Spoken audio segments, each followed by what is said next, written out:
नमस्कार. Last video लेक्चरमध्ये आपण पंतप्रधान यांची लिस्ट सुरू केली होती आणि त्यातल्या 3 पंतप्रधानांचा अभ्यास आपण केलेला होता.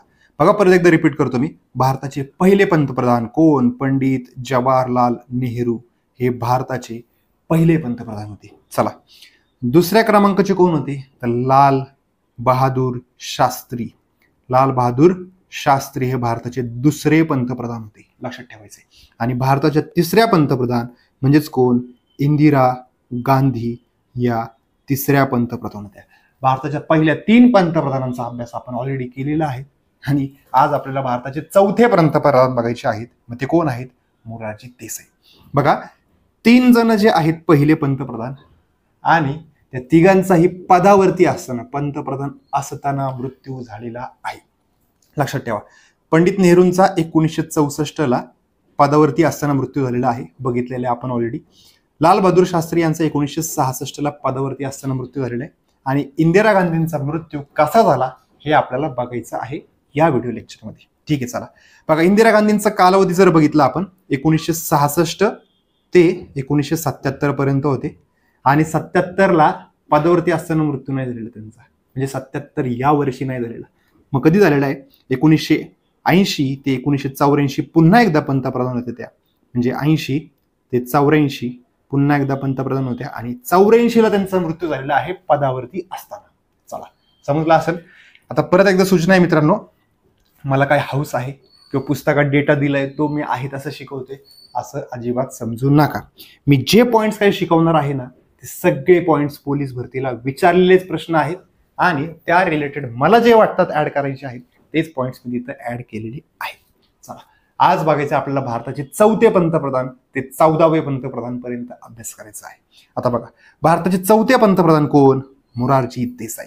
भारताचे चौथे पंतप्रधान, लक्षात ठेवा, मोरारजी देसाई. हा बेसिक 1 लाइनर प्रश्न विचारलेला आहे पोलीस भरतीला. मोरारजी देसाई कितवे पंतप्रधान होते?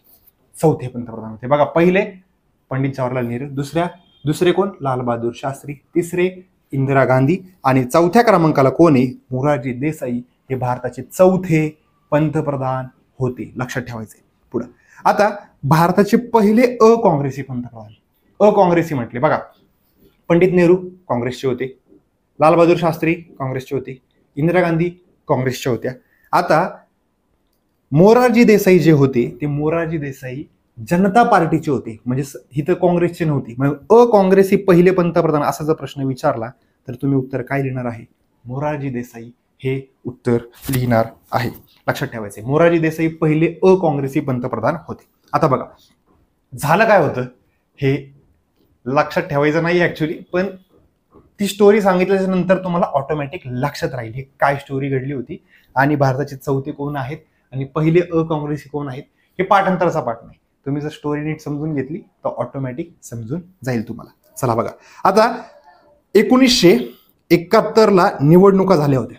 चला, 1971 निवडणुका झाल्या आणि काँग्रेस सत्ता आली. मग इंदिरा गांधी काय झाल्या? परत पंतप्रधान बनल्या होत्या. आता ऍक्च्युली 1971 ते 1976 निवडणुका व्हायला हव्या होत्या, पण मध्येच 1975 इंदिरा गांधींच्या विरोधात वातावरण जायला सुरुवात झालं. जयप्रकाश नारायण यांची संपूर्ण क्रांती हा पण पॉइंट मी सांगितला होता. मग 1975 विरोधात वातावरण जायला लागलं, म्हणून 1975 तिसरी राष्ट्रीय आणीबाणी जाहीर केली आणि ती होती 1977 पर्यंत. बघा, निवडणुका व्हायला कधी पाहिजे होत्या? 76, पण आणीबाणी होती म्हणून निवडणुका झाल्या नाही. आता आणीबाणीत लोकांच्या मनात इंदिरा गांधींच्या बाबतीत एवढा द्वेष भरला गेला किंवा होता, त्यामुळं या 77च्या निवडणुकीमध्ये इंदिरा गांधी म्हणजेच काँग्रेसला मतदान कमी झालं आणि काँग्रेसची सत्ता गेली. मग 77ला काँग्रेसची सत्ता गेली आणि सत्ता कोणाची आली? मग जनता पार्टी. आता या जनता पार्टीचे पंतप्रधान कोण बनले? तर मोरारजी देसाई, लक्षात ठेवा. मग पहिले अकाँग्रेसी पंतप्रधान कोण? मोरारजी देसाई, लक्षात ठेवायचे. कसे आले तो पॉइंट सांगितला, पण तो ऍक्च्युली तुम्हाला विचारणार नाहीये. पुढे आता यांच्याच कार्यकाळात 44वी घटना दुरुस्ती झाली, 1978 झाली आणि संपत्तीचा हक्क रद्द केला, लक्षात ठेवायचं आहे. हे खूप वेळा विचारले पोलीस भरतीला. संपत्तीचा हक्क कोणत्या घटना दुरुस्तीने रद्द झाला? 44. कधी रद्द झाला? 1978. आता बघा, 1976ला 42वी घटनादुरुस्ती झाली होती आणि 1978ला 44वी. मग आता यांचे साल तुम्हाला विचारतात, 42वी घटनादुरुस्ती कधी झाली आणि 44वी घटनादुरुस्ती कधी झाली, हा प्रश्न तुम्हाला खूप वेळा विचारतात. मग आपलं कन्फ्युजन होतं, 72ला झाली, 74ला झाली, 76ला झाली का 78ला झाली, हे कन्फ्युजन होतं. मग लक्षात ठेवायचं काय, 4 आणि 2 किती होतात, 6, मग 76 लक्षात ठेवायला सोपं आहे. 76 हे 70चा पट आहे एवढं तर कळतं आपल्याला. आणि 44वी कशी लक्षात ठेवणार, 4 आणि 4 किती होतात, 8, मग ही घटना दुरुस्ती झाली 78ला. लक्षात ठेवायला सोपं आहे. 42वी घटना दुरुस्ती झाली 76ला, 44वी घटना दुरुस्ती झाली 1978ला. बघा, जे कोण नवीन विद्यार्थी असतील त्यांना कन्फ्युजन होतं 100% की हे साल कधी होतं. आत्ता तुम्हाला बघता बघता ठीक आहे, समजतं की हा ठीक आहे यावेळेस झाली होती घटना दुरुस्ती, पण हे लक्षात नाही राहत, कन्फ्युज करून टाकते हे सगळं. 72ला झाली, 74ला झाली, 76ला का 78ला, हे कन्फ्युजन होतं. म्हणून ते कन्फ्युजन दूर करण्यासाठी हे असं लक्षात ठेवा. चला पुढे जाऊयात.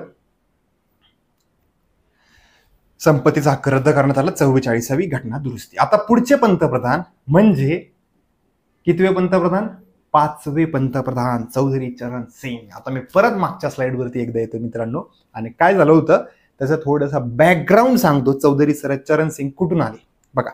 आता मोरारजी देसाई ऍक्च्युली काँग्रेसमध्येच होते, जनता पार्टीची स्थापना केली, इंदिरा गांधींच्या विरोधात सत्तेत आले, पंतप्रधान झाले. आता बघा, मोरारजी देसाई याच मंत्रिमंडळात 77 ते 79 यावेळेस उपपंतप्रधान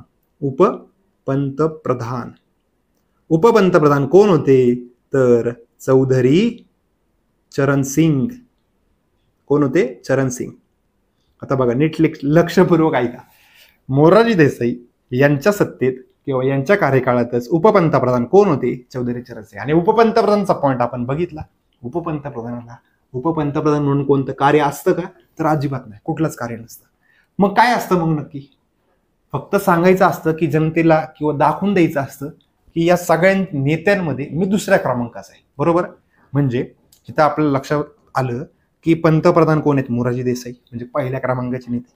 दुसऱ्या क्रमांकाचे कोण, चौधरी चरण सिंग. आता झालं काय हे फक्त समजून घ्यायचे, लक्षात नाही ठेवायचं. काँग्रेसने कोणाला गाठलं, चौधरी चरण सिंग यांना गाठलं. आता तिथं बॅकग्राऊंडची स्टोरी खूप मोठी आहे, मी 2-3 लाईन मध्ये तुम्हाला सांगणार आहे फक्त. बघा, चौधरी चरण सिंग यांना गाठलं, कन्फ्युजन सांगतो आता काय झालं. काँग्रेसने एवढी जबरदस्त त्यांचं म्हणजे माइंड गेम त्यांचं फिरवला किंवा त्यांचं डोकं एवढं जबरदस्त ब्रेन वॉश केला असं थोडक्यात म्हणता येईल, की चौधरी चरण सिंग यांना फूस लावली आणि म्हटले पंतप्रधान तुम्ही बनू शकता, तुम्ही लायक आहेत पंतप्रधान बनण्याची. कोण म्हणते, काँग्रेस. आणि तुम्ही एक काम करा, यांच्याकडून म्हणजे यांच्या मंत्रिमंडळात राहू नका, तुम्ही तुमच्या सपोर्टला जेवढे खासदार आहेत तेवढे घेऊन या. बघा आता इथं जनता पार्टी आणि या जनता पार्टीमध्ये चौधरी चरण सिंग सुद्धा आहेत, ठीक आहे, आणि मोरारजी देसाई सुद्धा आहेत. आणि इकडं काँग्रेस. जर समजा यांचं बहुमत, जनता पार्टीचं बहुमत हे आहे आणि काँग्रेसचं हे आहे, म्हणजे काँग्रेसचे खासदार जर एवढे असतील तर यातले थोडेफार खासदार घेऊन चौधरी चरण सिंग बाहेर पडले, थोडेफार, पण बहुमत नव्हतं, पंतप्रधान नाही बनू शकत तेवढ्या खासदारांवरती. मग त्यांना पाठिंबा कोणी दिला, या काँग्रेसने पाठिंबा दिला. आणि 1979ला चौधरी चरण सिंग काय बनले, भारताचे 5वे पंतप्रधान बनले.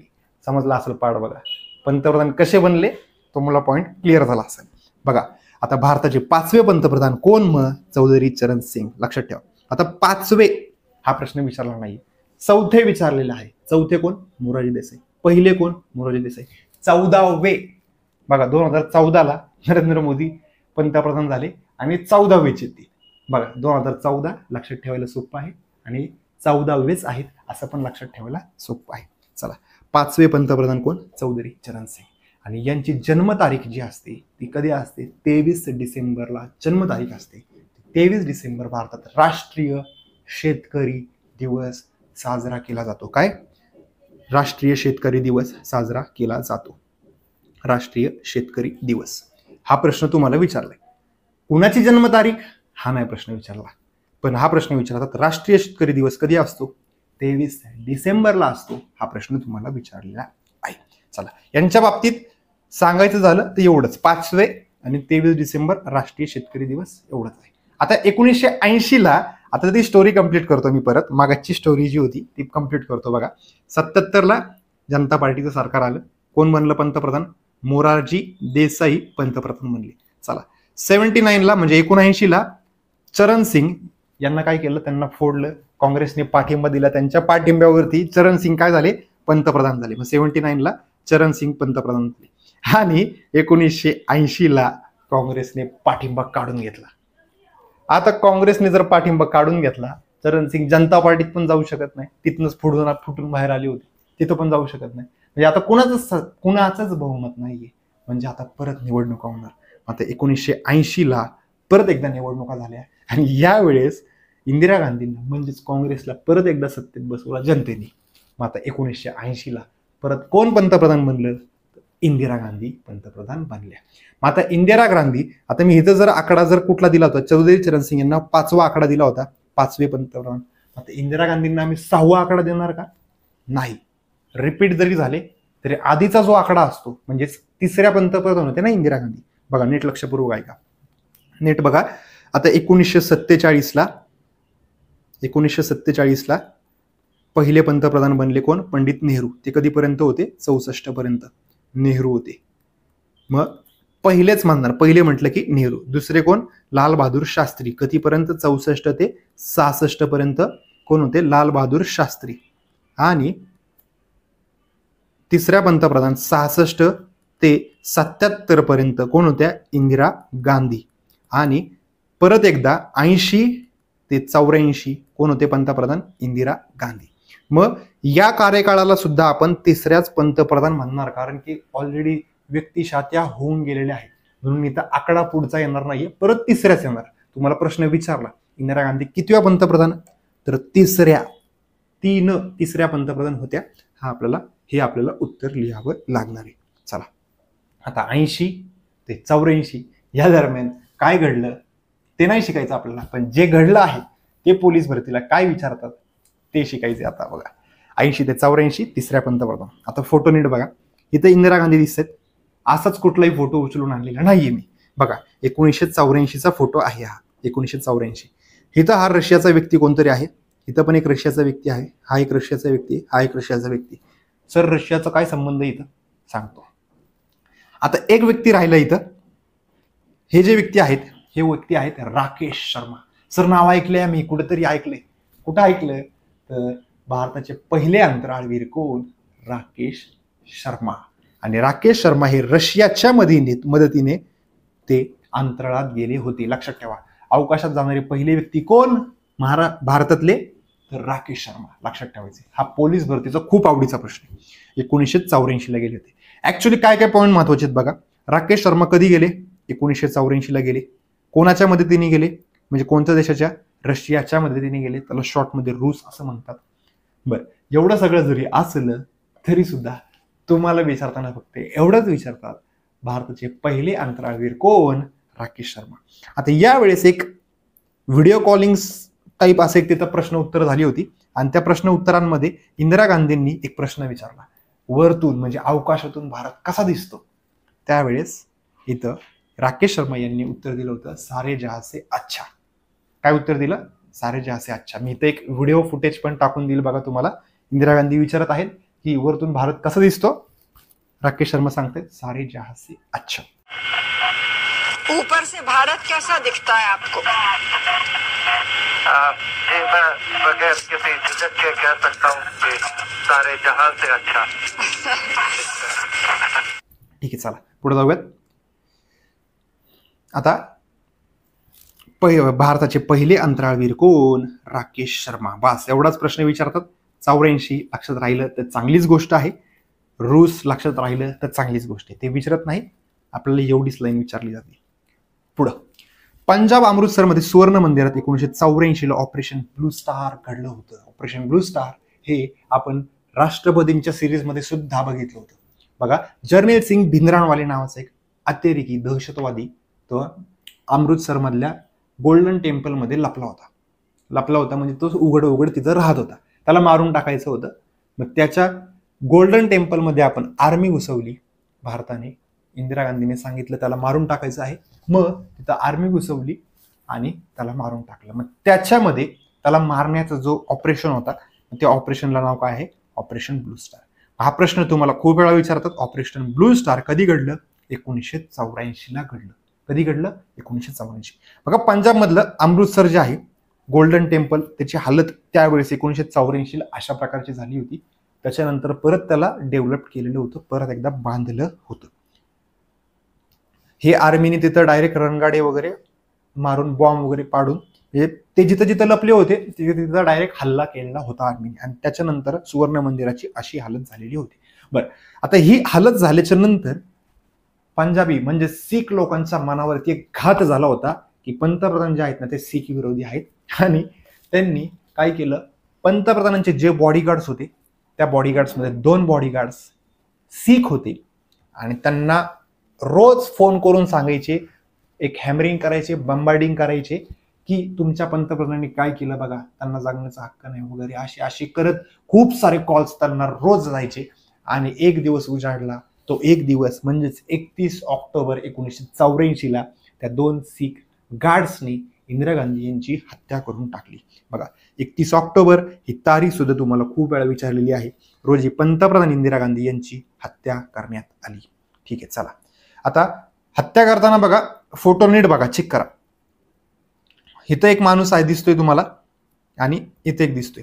आता नीट चेक करा, ह्याला दाढी वगैरे दाखवलेली आहे म्हणजे हा वयाने मोठा आहे आणि हा तर जस्ट पोलीस भरती झाला होता. दिल्ली पोलीसमध्ये जस्ट पोलीस भरती झाला होता हा व्यक्ती दुसरा. आणि हा खूप लहान होता आणि याला सांगितलं होतं की तूच मारायचंय पहिलं आणि तो घाबरला होता. ऍक्च्युली मारताना घाबरला होता. मग शेवटी याने तर आदेश दिला होता तू जर मारला नाही तर मी तुला पहिलं मारल नंतर त्यांना पण मारल, असं काहीतरी त्यांचं संभाषण झालं होतं. मग त्याच्यानंतर पहिली गोळी या व्यक्तीने, जो मोठा व्यक्ती होता त्याने पहिली गोळी इंदिरा गांधींना मारली. त्याच्या हातात पिस्तूल दिसतीये बघा, पिस्तूलने पहिली गोळी मारली. त्याच्यानंतर डायरेक्ट जी मोठी गन जी कुठली असेल, त्या गनचं नाव मला नाही माहित, AK-47 टाईप दुसरी कुठली तरी गन असेल ती, त्या गनने खूप साऱ्या गोळ्या इंदिरा गांधी यांना मारण्यात आलेल्या होत्या. ठीक आहे, आणि त्याच्यानंतर त्यांचा मृत्यू झाला. कधी झाला? 31 ऑक्टोबर 1984ला मृत्यू झालेला होता. चला समजलं असेल. मग आता पदावरती असताना मृत्यू होणारे पंतप्रधान किती? 3. समजलं असेल कोण कोण? पंडित जवाहरलाल नेहरू 1964ला मृत्यू झाला. नंतर लाल बहादूर शास्त्री 1966ला ताशकंद या ठिकाणी मृत्यू झाला. आणि इंदिरा गांधी यांचा दिल्लीमध्ये मृत्यू झाला. म्हणजे 3 पंतप्रधानांचा पदावरती असताना मृत्यू झालाय आणि 2 राष्ट्रपतींचा पदावरती असताना मृत्यू झालाय. मग राष्ट्रपती कोण आहेत? तर झाकीर हुसेन आणि फखरुद्दीन अली अहमद या 2 राष्ट्रपतींचा पदावरती असताना मृत्यू झालेला आहे. चला आता पुढे जाऊयात. पदावरती असताना मृत्यू होणाऱ्या 3ऱ्या पंतप्रधान कोण? इंदिरा गांधी. सर्वाधिक काळ पंतप्रधान म्हणून असणाऱ्या 2ऱ्या पंतप्रधान, दुसऱ्या म्हटलं मी, 15 वर्ष, इंदिरा गांधी. बघा पंडित जवाहरलाल नेहरू 47 पासून 64 पर्यंत होते, म्हणजे जवळपास 17 वर्ष पंतप्रधान राहिले. आणि इंदिरा गांधी जवळपास 15 वर्ष पंतप्रधान राहिल्या. मग देशाच्या पंतप्रधान म्हणून राहण्यासाठी सर्वाधिक काळ कोण आहेत? पंडित जवाहरलाल नेहरू 17 वर्ष, दुसऱ्या क्रमांकाला इंदिरा गांधी 15 वर्ष. ठीक आहे, समजलं असेल. पुढचा पाठ बघू आता. 3रे पंतप्रधान, 4थे, 5वे, 5 पंतप्रधानांपर्यंत आपला पाठ कंप्लीट झाला. मृत्यू त्यांचा 31 ऑक्टोबर 1984ला इंदिरा गांधी यांचा मृत्यू झाला. आता 5 पंतप्रधान बघितलेले बघा आपण, परत एकदा रिपीट करू. पहिले कोण? नेहरू. पहिले कोण? नेहरू. दुसरे कोण? शास्त्री. तिसरे कोण? इंदिरा गांधी. तिसरा कोण? इंदिरा गांधी. चौथे कोण? मोरारजी देसाई. 5वे कोण? तर चौधरी चरण सिंग. आणि आता 6वे पंतप्रधान आपल्याला बघायचे. 6वे कोण आहे? तिथं कोणाचा फोटो दिसत आहे?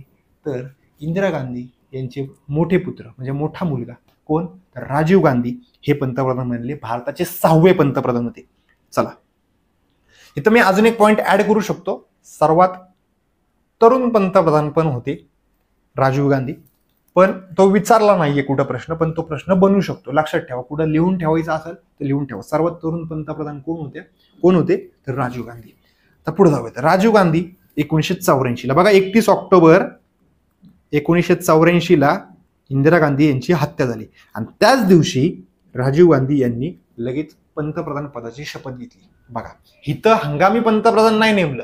64ला ज्यावेळेस पंडित नेहरूंचा मृत्यू झाला त्यावेळेस गुलझारीलाल नंदा यांना हंगामी पंतप्रधान नेमलं. नंतर 66ला लाल बहादूर शास्त्री यांचा मृत्यू झाला त्यावेळेस पण गुलझारीलाल नंदा यांना हंगामी पंतप्रधान म्हणून नेमलं.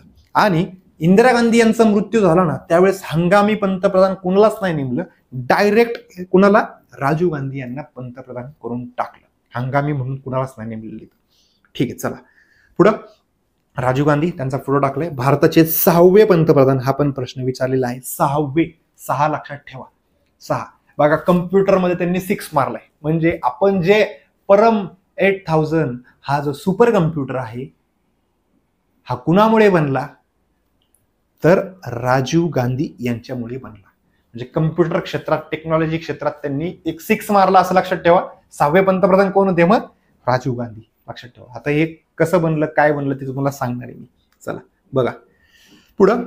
1987 वर्षी भारतात सुपर कम्प्युटर बनवण्यास सुरुवात करण्यात आली. का 87ला का बनवलं? तर बघा राजीव गांधी 84 ते 89 पर्यंत पंतप्रधान होते आणि या कार्यकाळात असताना म्हणजे 84लाच किंवा 85ला ते अमेरिकेला गेले होते. अमेरिकेकडे त्यावेळेसचा खूप भारी सुपर कम्प्युटर होता आणि त्यांनी, राजीव गांधी यांनी अमेरिकेला सुपर कम्प्युटर मागितला. पण अमेरिका म्हटलं नाही देणार. काय म्हटलं अमेरिका? नाही देणार. इगो हर्ट झाला भारताचा. मग राजीव गांधींनी एक मीटिंग भरवली आणि जेवढे कोण तज्ज्ञ असतील कम्प्युटर क्षेत्रातले त्यांना बोलवलं आणि कोण सुपर कम्प्युटर बनवू शकतं असं विचारलं. आणि विजय भटकर, त्यावेळेस विजय भटकर यांनी सांगितलं मी सुपर कम्प्युटर बनवून देतो सर. मग राजीव गांधींचं त्यावेळेसचं ॲटिट्यूड, त्यावेळेसचं भाषण असं होतं, भाषण नाही म्हणता येणार, त्यांना सांगितलं होतं किती पैसे लागतील तेवढे चालतील पण सुपर कम्प्युटर बनला पाहिजे आपला. आणि 87ला तो सुपर कम्प्युटर बनवायला सुरुवात केली आणि 1991ला सुपर कम्प्युटर तयार झाला. आणि त्या पहिल्या सुपर कम्प्युटरचं नाव काय आहे? परम 8000. काय नाव आहे? परम 8000, लक्षात ठेवायचंय. आणि हा कुणी बनवला?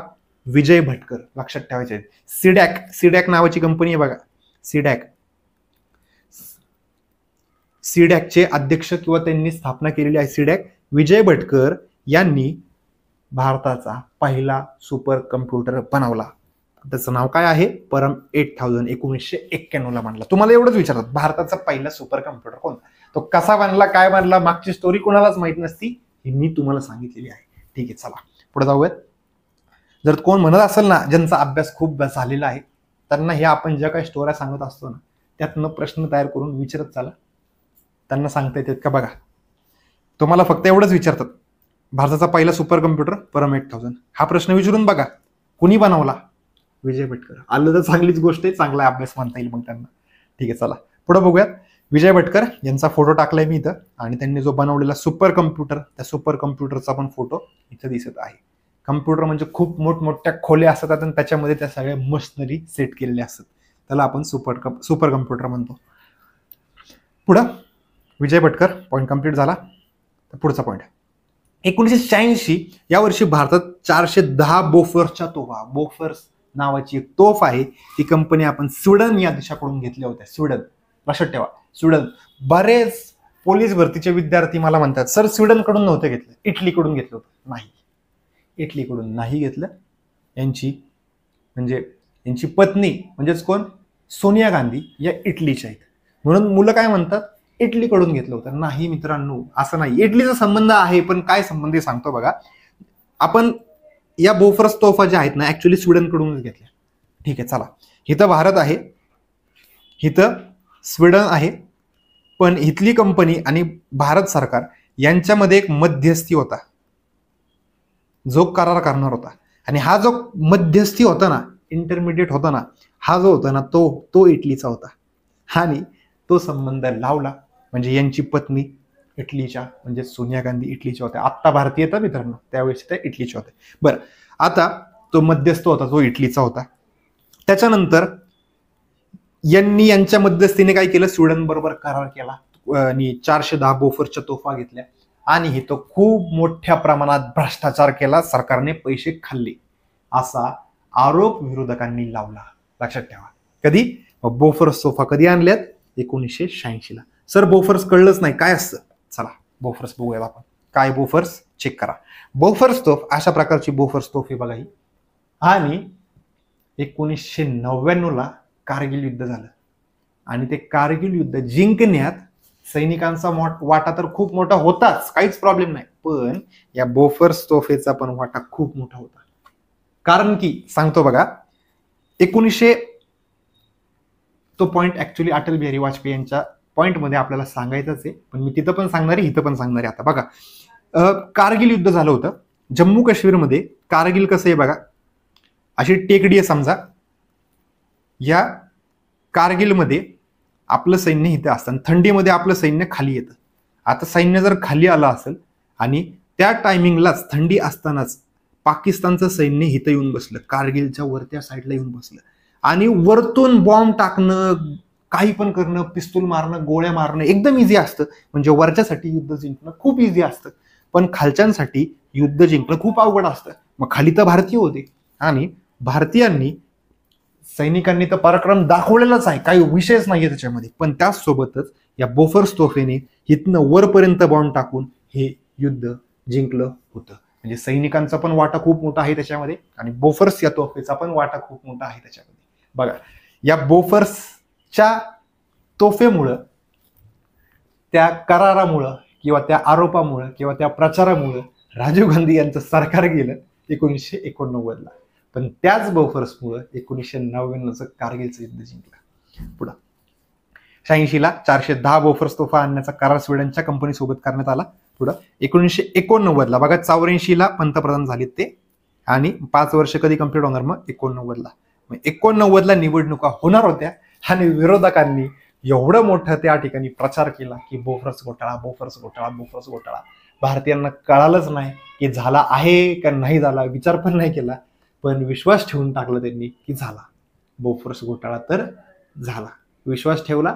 आता झाला का नाही झाला ही म्हणजे ऍक्च्युली त्याचं झालेलं नाहीच आहे कुठं, म्हणजे सिद्ध तर कुठंच नाही झालं की घोटाळा झाला, पण आरोप तर केला होता की घोटाळा झालाय. मग आरोप केला आणि 1989ला आपली भाबडी जनता तिथं त्या प्रचाराला बळी पडली आणि राजीव गांधी यांच्या विरोधात तिथं मतदान केलं आणि राजीव गांधी यांचं सरकार केलं. कधी गेलं? 1989ला. ठीक आहे, चला. काँग्रेस पक्षाला बहुमत न मिळाल्याने राजीव गांधी यांच्या पंतप्रधान पदाचा कार्यकाळ इथेच संपला. ठीक आहे. आता राजीव गांधी बघा 89ला कार्यकाळ संपलेला आहे आणि राजीव गांधी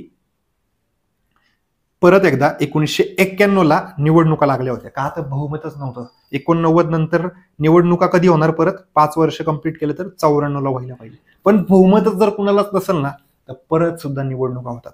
मग 1991ला परत एकदा निवडणुका लागल्या आणि 91च्या निवडणुकीमध्ये प्रचार करत असताना 21 मे 1991ला तमिळनाडूतील श्री पेरंबदूर या ठिकाणी त्यांची हत्या केली होती. गळ्यात एक हार टाकला होता, त्या हारासोबत बॉम्ब लावला होता आणि बॉम्ब तो फुटला आणि त्यांच्या शरीराचे एकदम चिथडे झालेले होते. त्यांची बॉडी सुद्धा सापडली नव्हती कंप्लीट. एवढ्या प्रकारे क्रूर प्रकारे त्यांना मारलं होतं. मग पंतप्रधान होते का ते पदावरती? म्हणजे मृत्यू झाला तेव्हा पंतप्रधान होते का? नव्हते. मग प्रश्न हितच विचारतात. आपल्याला वाटतं की ते पंतप्रधान होते आणि मृत्यू सुद्धा झालेला आहे, पण आपल्याला असं वाटतं की पंतप्रधान असतानाच मृत्यू झालेला आहे, तर नाही. पंतप्रधान असताना मृत्यू झालेला नाही, लक्षात ठेवा. पुढं 21 मे हा दिवस भारतात राष्ट्रीय दहशतवाद विरोधी दिवस साजरा केला जातो. राष्ट्रीय दहशतवाद विरोधी दिवस कधी असतो? 21 मेला असतो, लक्षात ठेवायचंय. आता 6वे पंतप्रधान आपले कंप्लीट झाले. त्यांचा कार्यकाळ कधीपर्यंत होता? 89 पर्यंत होता. त्याच्यानंतर 7वे पंतप्रधान आपल्याला बघायचे आहेत. त्याच्या आधी चला, 7वे पंतप्रधान विश्वनाथ प्रताप सिंग, व्ही.पी. सिंग असं म्हणतात त्यांना शॉर्टमध्ये, व्ही.पी. सिंग, विश्वनाथ प्रताप सिंग. बघा, आता यांची मेहरबानी काय झाली तुम्हाला सांगतो. तुमच्यापैकी ऐकणारे बरं वेगवेगळ्या कॅटेगरी मधले असतील. कॅटेगरी म्हणजे रिझर्वेशन कॅटेगरी मधले असतील, ओपनचे मुलं असतील, काहीतरी विद्यार्थी असतील, SC ST OBC NT या सगळ्या कॅटेगरी मधले असतील. पण तुम्हाला माहिती का रे, ओबीसी आरक्षण जे आहे हे कधीपासून लागू झालं? हा प्रश्न आहे. तुम्हाला माहिती आहे? तुम्हाला नाही. याचं उत्तर तुम्हाला इथं भेटेल. बघा, आता विश्वनाथ प्रताप सिंग 1989 ते 90, एकच वर्ष. 1 वर्ष पण नाही, 8-9 महिनेच पंतप्रधान होते. चला पुढे. भारताचे 7वे पंतप्रधान कोण? व्ही.पी. सिंग. 7वे नाही विचारलं, पण बाकीच्यांना विचारलेलं आहे ना तसंच, मग इथं पण विचारू शकतात, म्हणून मी लिहिलेले तिथं हायलाईट केलेले. भारताचे 7वे पंतप्रधान कोण? व्ही.पी. सिंग, विश्वनाथ प्रताप सिंग हे त्यांचं फुल फॉर्म पूर्ण नाव आहे, आणि व्ही.पी. सिंग. आता यांना कळालं होतं मित्रांनो की आपलं बहुमत गेलेलं आहे, आपलं सरकार काय आपण टिकणार नाही, आता सरकार पडणार आहे. म्हणून त्यांनी एक उपाय किंवा जनता आपल्या बाजूने मतदान करेल निवडणुकीत म्हणून मंडळ कमिशनच्या अहवालानुसार भारतामध्ये 52% लोकसंख्या जी आहे ना ती ओबीसी आहे. भारतामध्ये 52% लोकसंख्या, मी 1990चा बोलतोय, आजचा मला माहित नाही, काय 52% लोकसंख्या ओबीसी आहे. मग 52% लोकसंख्येला जर आरक्षण दिलं आणि त्यांनी जर चुकून निवडणुकीत परत मलाच मतदान केलं तर मी परत पंतप्रधान बनू शकतो, अशी भावना असू शकते. मला नाही माहिती होती का नव्हती, पण एवढ्याशा कार्यकाळामध्ये त्यांनी काय केलं? मंडल कमिशनचा अहवाल लागू केला, म्हणजेच आरक्षण लागू केलं. कोणाला? ओबीसी समाजाला आरक्षण लागू केलं. आता ओबीसीसाठी तुमच्यापैकी बरेच जण ऐकणारे असतील विद्यार्थी जे ओबीसी आहेत. मग ओबीसीसाठी 27% जे आरक्षण आहे ते केंद्र म्हणजेच काय? UPSC असेल किंवा SSC असेल, staff selection commission, army, navy, जे काय असेल ना, केंद्राच्या ज्या परीक्षा असतात त्याच्यामध्ये आपल्याला 27% आरक्षण दिसतं. आणि हेच ओबीसीचं आरक्षण महाराष्ट्रामध्ये 19% दिसतं. हे जे आरक्षण आहे मित्रांनो हे 1990ला आलेलं आहे, पूर्वी नव्हतं. 1990च्या पूर्वी ओबीसी समाजासाठीचं आरक्षण नव्हतं, लक्षात ठेवा. हे ओबीसी आरक्षण कोणी दिलेलं आहे दिसतंय? तर विश्वनाथ प्रताप सिंग. याच्यानंतर पण खूप मोठ्या प्रमाणात दंगली नाही म्हणता येणार, आंदोलनं झाली, प्रति आंदोलन. म्हणजेच काय? इथं द्यायला नाही पाहिजे. तुम्ही नीट चेक करा, ऑलरेडी SCला आरक्षण दिलेलं होतं, STला आरक्षण दिलेलं आहे, बाकी सगळ्या ज्या कॅटेगरी आहेत ते ओपनमध्ये आहेत. मग इथं ओपनची मुलं जी आहेत, ओपनचे विद्यार्थी जे आहेत त्यांचा कोटा कमी होत होता. मग त्यामुळं त्यांनी काय केलं? आंदोलन करण्याला सुरुवात केली की हे आरक्षण रद्द करा किंवा नाही झालं पाहिजे. त्यासाठी आंदोलन करण्यात आली. काही जणांनी तर आत्महत्या सुद्धा केल्या. बघा, मी त्याच आंदोलनातला एक फोटो पण दाखवलेला इथं, की एका मुलाने डायरेक्ट पेट्रोल टाकून जाळून घेतलं स्वतःला. हा बहुतेक कदाचित बिहारमधला फोटो असेल. बिहारमध्ये हे वातावरण खूप जास्त चिघळलं होतं. पुढं अशा प्रकारचं आंदोलन बऱ्यापैकी संपूर्ण भारतात झालेलं होतं. आता अजून एक आंदोलन दाखवलंय बघा, आरक्षण क्यों. काय लिहिलेलं इथं? आरक्षण क्यों. ओबीसींना आरक्षण क्यों असं तिथं त्याच्यात लिहिलेलं आहे. ठीक आहे, आपल्याला हे नाही लक्षात ठेवायचं, ओबीसी आरक्षण हे तुम्हाला महत्वाचा पॉईंट आहे म्हणून मी टाकलेले, विचारलेलं नाही आजपर्यंत. याच्यानंतर बघायचं आपल्याला 8वे पंतप्रधान. 8वे पंतप्रधान कोण होते? चंद्रशेखर. 90 ते 91 जवळपास एक वर्षासाठी ते पंतप्रधान होते, लक्षात ठेवायचे. 8वे पंतप्रधान कोण? चंद्रशेखर. मित्रांनो, पोलीस भरतीला याच्यावरती आजपर्यंत एकही प्रश्न विचारला नाही, म्हणून मी एकही लाईन त्याच्यामध्ये टाकलेली नाही. एकच पॉईंट विचारला तर विचारू शकतात, 8वे पंतप्रधान कोण? चंद्रशेखर. बरं, आता याचा अर्थ असा होत नाही की या एका वर्षात काहीच घडलं नाही का? तर 100% घडलं, पण पोलीस भरतीच्या दृष्टिकोनातून महत्वाचं नाहीये म्हणून मी इथं घेतलेलं नाहीये. चला, आता 9वे पंतप्रधान कोण? PV नरसिंह राव. 1991 ते 1996, लक्षात ठेवा. 1991 ते 1996 पंतप्रधान कोण होते? तर PV नरसिंह राव. पुढं आता PV नरसिंह राव यांच्या कार्यकाळात काय झालं बघा. 1990 पासूनच भारताचा म्हणजे भारत चालवणं अवघड झालं होतं. म्हणजे भारत सरकारकडे पैसेच उरत नव्हते. भारत सरकार म्हणजे आर्थिक आणीबाणी म्हणतो ना आपण, आर्थिक बाणी लावण्याची परिस्थिती उद्भवत चालली होती. बघा, 3 प्रकारच्या आणीबाणी असतात. 352 राष्ट्रीय आणीबाणी, 356 राज्य आणीबाणी किंवा राष्ट्रपती राजवट, आणि 360 ला काय? आर्थिक आणीबाणी किंवा वित्त आणीबाणी. आर्थिक आणीबाणी आजपर्यंत भारतात एकदाही लावली नाहीये, पण 1990 नंतर तशी परिस्थिती उद्भवत गेली होती आणि 1991 तर 100% उद्भवली होती. आता काय घडलं ते पण सांगतो आणि मागची पार्श्वभूमी, मागची स्टोरी पण तुम्हाला सांगणार आहे. बघा मित्रांनो, हे तुम्हाला कुठेही ऐकायला भेटणार नाहीये. पोलीस भरतीच्या लेवलला हे कोण सांगत नाही. पाठांतर करा, फक्त घ्या, पाठांतर करा, नोट घ्या, पाठांतर करा. हा कार्यक्रम सगळीकडे चालतो. आणि साहजिक जे शिक्षक शिकवतात त्या शिक्षकांना पण पहिल्यापासून तसंच सांगितलेलं असतं आणि ते तसंच करत राहतात. त्यांना नॉलेज आहे नाही ते नंतरची गोष्ट. पण हिथं तुम्हाला शिकायला भेटतंय तर शिकून घ्या मित्रांनो. मी परत एकदा रिपीट करतो, पोलीस भरतीला जे विचारतात ना सेम त्याच प्रकारचे पॉइंट्स मी इथं नोट्समध्ये घेत असतो, उगाच फापट पसारा करत नसतो. चला आता काय घडलं नाही या 5 वर्षात ते नीट बघूयात आपण. एकच पॉईंट महत्वाचा ऍक्च्युली, तो म्हणजे अर्थव्यवस्थेच्या बाबतीतले जे काही पॉईंट असतील ना तेच पॉईंट यांच्या कार्यकाळात महत्वाचे आहेत. तर काय घडलं बघा, 1991 ला नवीन औद्योगिक धोरण स्वीकारले आणि यावेळी अर्थमंत्री कोण होते? मनमोहन सिंग. आता MPSCत इतक्या वेळा प्रश्न विचारलाय हा की नवीन औद्योगिक धोरण कधी स्वीकारलं? 1991, 24 जुलै 1991. एक्झॅक्ट तारीख सांगायची असेल तर 24 जुलै 1991 ला आपण नवीन औद्योगिक धोरण स्वीकारलं. चला, त्यावेळेस पंतप्रधान कोण होते? PV नरसिंह राव. कोण होते? PV नरसिंह राव. त्याच वेळेस अर्थमंत्री कोण होते? मनमोहन सिंग अर्थमंत्री होते. ते पुढे पंतप्रधान सुद्धा झाले तर इथं अर्थमंत्री होते आज. ठीक आहे, आता झालं काय होतं ना ते ऍक्च्युली तुम्हाला सांगतो. आता पुढचे 2 मिनिटं फक्त समजून घ्यायचं आहे, लक्षात ठेवायचं नाहीये. समजण्याचा पाठ सांगतोय. 1991च्या पूर्वी आहे ना काय झालं होतं बघा, 1947 ला भारत स्वतंत्र झाला आणि तेव्हापासून भारत 1991 पर्यंत समाजवादी देश बनत चालला होता. समाजवादी म्हणजेच काय, सगळी संपत्ती सगळे उद्योग वगैरे जे काय असतील ना ते सरकारचे, म्हणजे रेल्वे सरकारची, मग ट्रान्सपोर्ट बस ST सरकारच्या. त्याच्याबरोबर आत्ता बघतो आपण ट्रॅव्हलर आहेत, प्रायव्हेट लक्झरी गाड्या आहेत, पण ते तेव्हा नाही, ते सगळं सरकारचं, सगळे उद्योग सरकारचे. एखादा नवीन उद्योग जर येणार असेल तर त्याची एवढी चेकिंग केली जायची आणि ती सगळी चेकिंग झाल्याच्या नंतर त्याला फुल रिस्ट्रिक्शन मध्ये त्याला तिथं परमिशन भेटायची की हा चल बाबा तू कर, उद्योग कर. बाहेरच्या देशांना तर एंट्रीच नव्हती, म्हणजे आपली अर्थव्यवस्था बंद करून टाकली होती बाहेरच्या देशांसाठी. काय केलं होतं? बंद करून टाकली होती. नवीन उद्योग येण्याचे चान्सेस नव्हते. जे काही उद्योग असतील ते सरकारचे आणि थोड्याफार प्रमाणात प्रायव्हेटचे असतील, पण एकदम थोड्याफार प्रमाणात, ते पण फुल रिस्ट्रिक्शन मध्ये. त्याला म्हणायचं लायसन्स राज.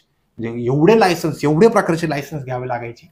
त्यामुळं 1991 पर्यंत भारतीय अर्थव्यवस्था बंदिस्त अर्थव्यवस्था होती. बंदिस्त म्हणजे अर्थव्यवस्थेचे दरवाजेच बंद करून टाकले होते नवीन उद्योगांसाठी.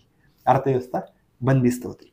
आता अमेरिका उद्योगांचा राष्ट्र आहे ना तो अमेरिका, त्यांना भारतात उद्योग करायचा आहे. जनता जास्त आहे, लोकसंख्या जास्त आहे, उद्योग करायचा आहे. मग आणि आता इथं 1991 ला काय झाले, आपल्याकडे पैसे नाहीयेत खर्च करायला. आपण गेलो वर्ल्ड बँकेकडे पैसे मागण्यासाठी. वर्ल्ड बँकेकडे पैसे मागायला गेलो. असं नाही गेलो फक्त, आपण सोनं घेऊन गेलो होतो. मग किती सोनं नेलं सर? आपण सोनाराकडे जसं आपण घाण ठेवतो ना सोनं, तसं आपण वर्ल्ड बँककडे म्हणजेच स्वित्झर्लंड आणि ब्रिटन या देशांकडे सोनं घाण ठेवलेलं होतं. किती सोनं घाण ठेवलं सर? 5 तोळे, 10 तोळे, 15 तोळे. किती ठेवलं? तर 67 किती किलो? टन. किती? 67 टन सोनं. किती? 67 टन. टन म्हणजेच काय? 67,000 किलो. 67,000 किलो एवढं सोनं आपण घाण ठेवलं होतं. याची पण फोड करायची झाली तर 47 टन आपण ब्रिटनकडे ठेवलं होतं आणि 20 टन आपण स्वित्झर्लंडकडे ठेवलं होतं. 67 टन आपण सोनं ठेवलं तरी सुद्धा ते पैसे द्यायला तयार नव्हते. ते काय म्हटले, तुमच्या अर्थव्यवस्थेचे दरवाजे जे बंद आहेत ना ते ओपन करा. ओपन करा म्हणजेच काय, बाहेरच्यांना उद्योग करू द्या. तुम्ही जेवढे लायसन्स ठेवले आहेत ना ते लायसन्स बंद करून टाका. ठीक आहे, आपण ते ऍक्सेप्ट केलं कारण की ऑप्शनच नव्हता आपल्याकडं. काय ऑप्शन नव्हता? आपल्याला देश चालवायचा होता. देश चालवण्यासाठी पैसा पाहिजे होता.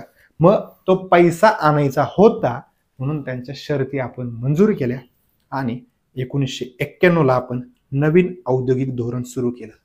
बघा, आज तुम्ही किती इझिली नवीन उद्योग स्थापन करू शकता, पण 1991च्या पूर्वी तुम्ही उद्योग स्थापन करू शकत नव्हता. मोस्टली सगळे उद्योग सरकारचे असायचे आणि 1991 नंतर सरकारचे उद्योग हळूहळू आपण विकत चाललेलो आहे. रेल्वे पण थोड्याफार प्रमाणात विकली, प्रायव्हेट रेल्वे पण यायला लागले. सरकारचे कित्येक उद्योग हळूहळू आपण काय करतोय, विकतोय, म्हणजे प्रायव्हेट करून टाकतोय. 1991 नंतर झाले. चला, आता समजला असेल पाठ. समजण्याचा पाठ होता फक्त, अशी अपेक्षा आहे की समजला असेल.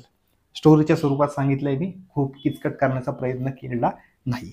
आपल्याला लक्षात काय ठेवायचे, PV नरसिंहराव 9वे पंतप्रधान होते 1991 ते 96, 5 वर्ष पूर्ण घेतलेले आहेत, 9वे पंतप्रधान. आणि यांच्याच कार्यकाळात नवीन औद्योगिक धोरण लागू केलं. आणि एक्झॅक्ट डेट जर तुम्हाला लक्षात ठेवायची असेल तर ही डेट किती आहे, 24 जुलै 1991. ही MPSCने खूप वेळा विचारलेली, तुम्हाला आहे तसं रिपीट होऊ शकतो. मग क्वचित साल विचारतील किंवा तारीख सुद्धा विचारतील. 24 जुलै 1991 नवीन औद्योगिक धोरण स्वीकारले.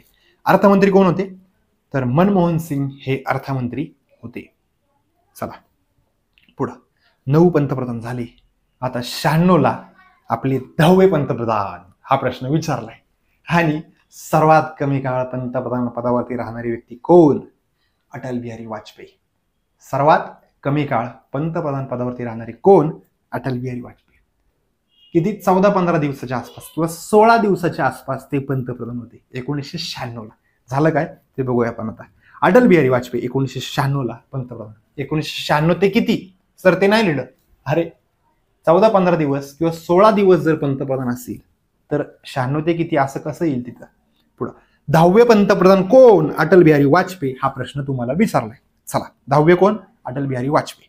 आता तोच पॉइंट आलाय परत. सर्वात कमी कार्यकाळ लाभणारे पंतप्रधान कोण, अटल बिहारी वाजपेयी. 16 मे 1996 ते 1 जून 1996 म्हणजेच किती 16 दिवस. 16च दिवस पंतप्रधान होते. हे तुम्हाला माहित नसणार आहे मित्रांनो, 100% सांगतो मी की तुम्हाला माहित नसणार आहे. सर्वात कमी काळ राहणारे पंतप्रधान कोण आहेत, अटल बिहारी वाजपेयी.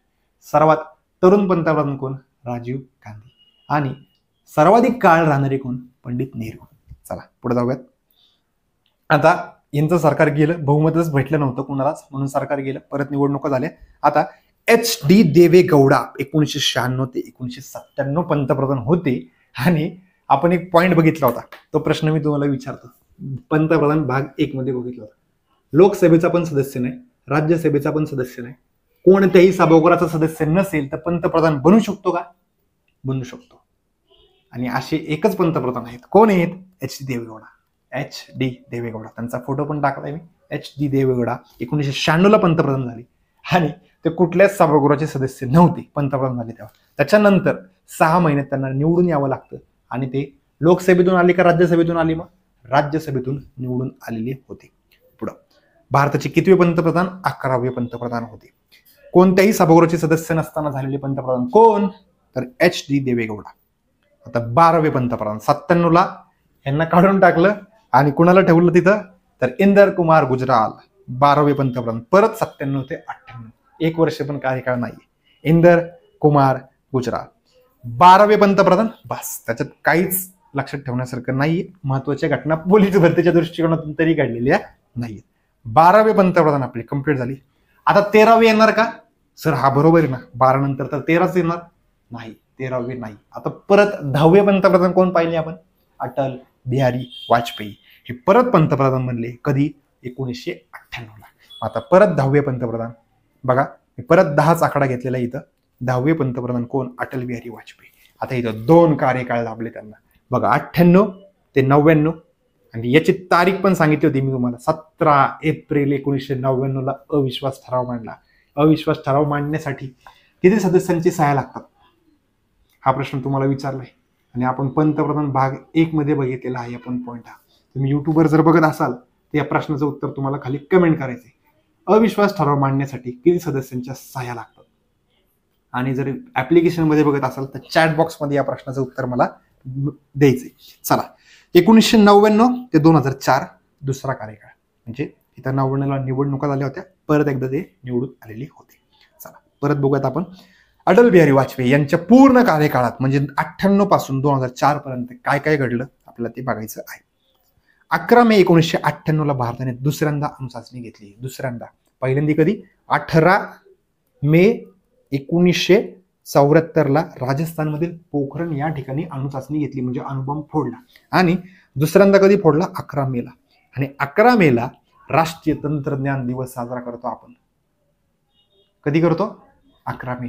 मग हा प्रश्न विचारतात, 11 मे राष्ट्रीय तंत्रज्ञान दिवस कधी असतो, 11 मे. मग मुलांना माहित नसतं का साजरा करतात, पण म्हणजे 11 मेच का, तर 11 मेला आपण दुसऱ्यांदा अणुचाचणी घेतलेली होती, म्हणून काय केलं आपण, राष्ट्रीय तंत्रज्ञान दिवस याची तारीख काय निवडली, 11 मे. पुढं आता जी अणुचाचणी झाली राजस्थानमधील पोखरण या ठिकाणी, त्याची पाहणी करण्यासाठी अटल बिहारी वाजपेयी इथं गेलेले होते. बघा अटल बिहारी वाजपेयी तुम्हाला इथे दिसतात.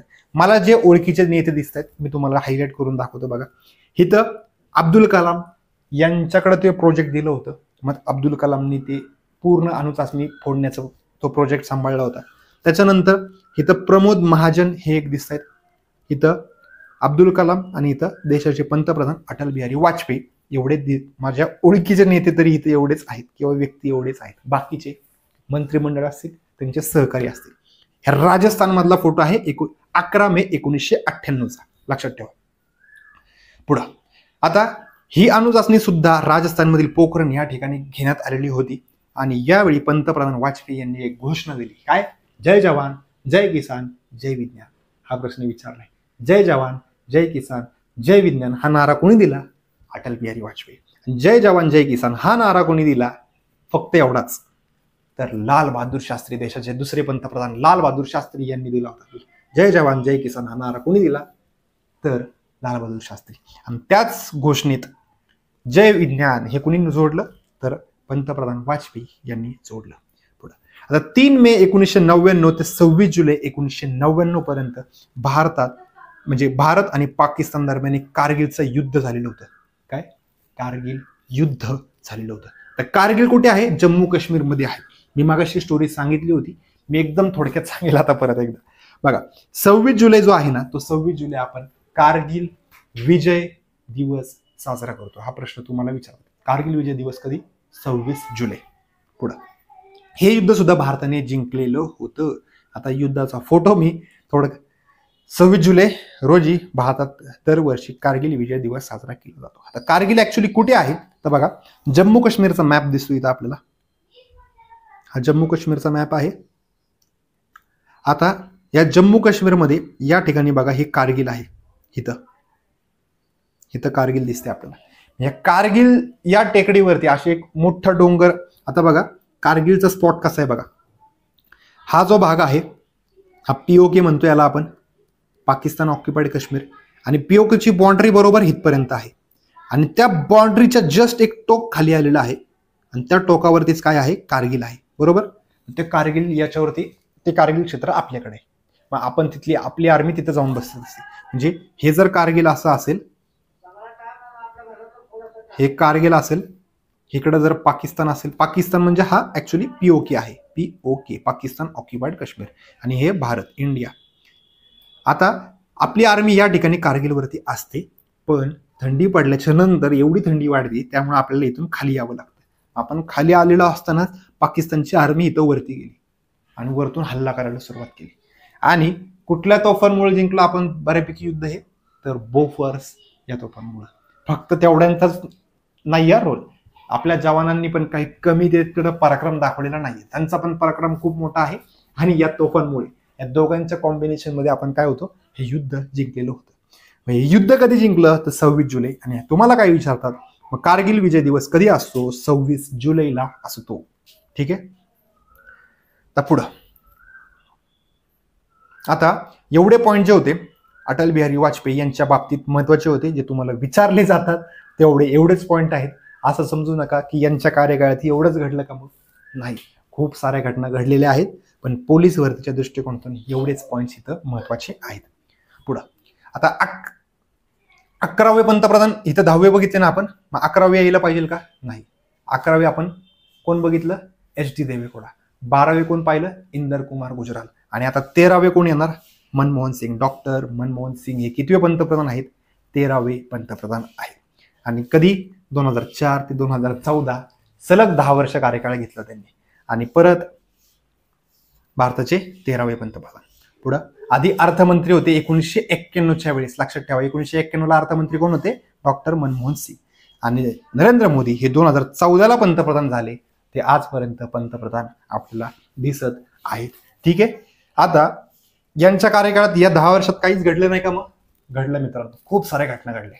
पोलीस भरतीला नाही विचारत म्हणून मी नाही घेतलं. आता यांच्या कार्यकाळात काहीच घडलं नाही का, मग विचारतात.